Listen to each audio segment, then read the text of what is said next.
সে পরকীয়ায় লিপ্ত আছে বর্তমানে। আশরাফুল আলম ওরফে হিরো আলম নানা সময়ে নানা বিতর্কিত কাণ্ডে খবরের শিরোনাম হন এই ইউটিউবার। অর্থ আত্মসাতে বেশ পটু হিরো আলম। বিভিন্ন সময়ে বিভিন্ন জনের কাছ থেকে নানা কাজের কথা বলে টাকা নিতেন তিনি। আমার যদি জামাইয়ের সাথেই তোমার কথা হয় তাহলে আলমরে আবার আমার জামাই বললো কেন? কিছু সময় তুই তাইতে আইছিস নিউরোসায়েন্স হসপিটালে, তারপরে তুই শুটিং চলতি, তুই তো আসিস নাই। আমি রইছি কার কথায় জানিস? আলমের কথায় না। ওই আলমের কথা আমি হসপিটাল ছিলাম না, আমি ছিলাম মার কথায়। আসসালামু আলাইকুম, আপনাকে স্বাগতম আজকের আরও একটি নতুন ভিডিওতে। দর্শক, আজকের ভিডিওর থাম্বনেল এবং টাইটেল দেখে আপনারা বুঝতে পেরেছেন আজকে আমি আপনাদের কী ধরনের ভিডিও দেখাবো। দর্শক, ভিডিওগুলো প্লে করার আগে আপনার কাছে ছোট্ট একটি রিকোয়েস্ট, এখনও যারা আমাদের চ্যানেলটি সাবস্ক্রাইব করেননি, নিত্য নতুন ভিডিওর আপডেটগুলো পেতে চ্যানেলটি সাবস্ক্রাইব করে আমাদের সঙ্গে থাকুন। তো চল দর্শক, আমরা কথা না বাড়িয়ে পর্যায়ক্রমে সেই ভিডিওগুলো দেখে আসি। সে পরকীয়ায় লিপ্ত আছে বর্তমানে। আশরাফুল আলম ওরফে হিরো আলম নানা সময়ে নানা বিতর্কিত কাণ্ডে খবরের শিরোনাম হন এই ইউটিউবার। তাকে ঘিরে নেটিজেনরা যেসব বাক্য প্রয়োগ করে থাকেন তাতে সহজেই বোঝা যায় লোকটি বাংলাদেশে একটি বিতর্কিত চরিত্র। অর্থ আত্মসাতে বেশ পটু হিরো আলম। বিভিন্ন সময়ে বিভিন্ন জনের কাছ থেকে নানা কাজের কথা বলে টাকা নিতেন তিনি। বেশ কিছুদিন আগে অর্থ আত্মসাতের ঘটনায় শ্রীপুর থানায় হিরো আলমের বিরুদ্ধে অভিযোগ দায়ের করেন রুবেল মুন্সি নামের এক যুবক। এছাড়া ব্যবসার কথা বলে আকাশ নিবিড় নামের এক সাংবাদিকের টাকাও আত্মসাতের অভিযোগ ওঠে হিরো আলমের বিরুদ্ধে। এছাড়া নারী ঘটিত কেলেঙ্কারি ও ব্ল্যাকমেলিংয়ে আরও এক কাঠি সরেস এই টিকটকার।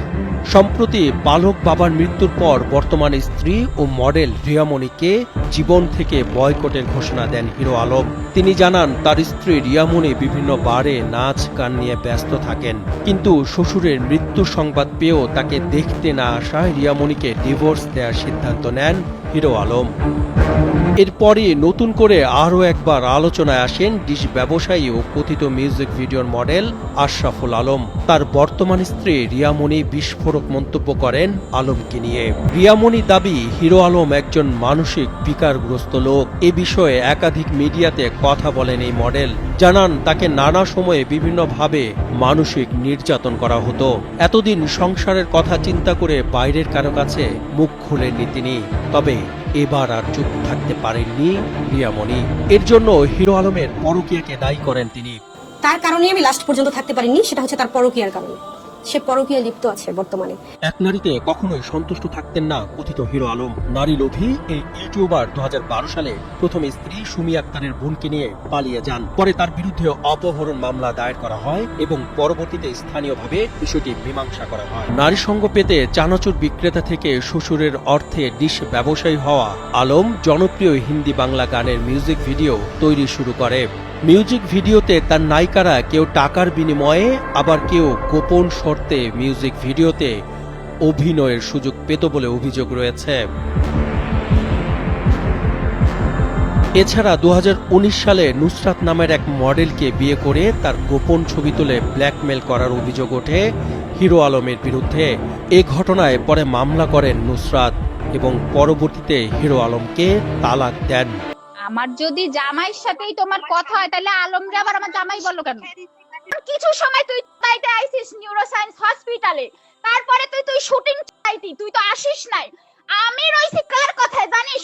আলমের কথায় না। ওই আলমের কথা আমি হসপিটাল ছিলাম না, আমি ছিলাম মার কথায়, যে তুমি থাকবা। প্রত্যেকটা ডাক্তার, আয়া, নার্স, সিস্টার, তুই যে বলিস মিথ্যা কথা। তুই যে আলমরে তুই গেছিলি ঈদের দিন ভিডিও করতে, তুই যে বলিস বগুড়ায় সেবা করছিস। আমার মা মারা গেছে, আমি ছিলাম রোজায় বগুড়ায়। তুই বগুড়ার হসপিটালে দেখা করে ভিডিও চলে গেছিস। সারা রাত ছিলাম আমি, তারপরের দিন সারা দিন আমি ছিলাম। ডাক্তারের সাথে আমার কথা হইছে। শোন, আশেপাশের মহিলারা কেন বলবে না?